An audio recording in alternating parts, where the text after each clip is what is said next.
Молкум, со молитва кажана во себе, денеска верниците од православната исповед го одбележуваат Велик петок, најтажниот ден во христијанството.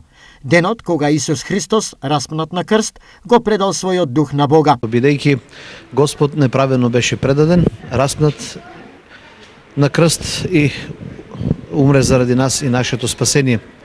Денес и небото и земјата жалат и плакат за неправедното осудување на Христа Спасителот, но пак со тоа ни дава надеж дека тој, како што е напишано и кај пророците, кога ќе умре и ќе воскресне од мртвите, па затоа воскресението пак е целта и смислата на нашиот живот. Верниците се едногласни. Спремнувањето и палењето свеки како символ на тажниот ден е предвесник за саботната полноќ, Христовото воскреснување од мртвите. Денеска се како најпрво постна храна без зајтин, на вода се јаде, на црква се иде, свекичка да се запале, да се помолиме за здравје.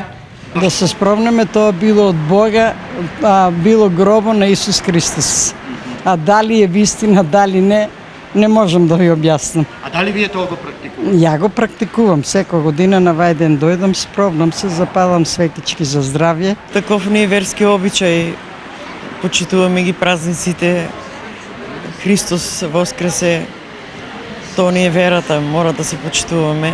Утре е Велика сабота, ден кога сите ја очекуваат најважната вест, темелот на христијанството, победата на животот над смртта.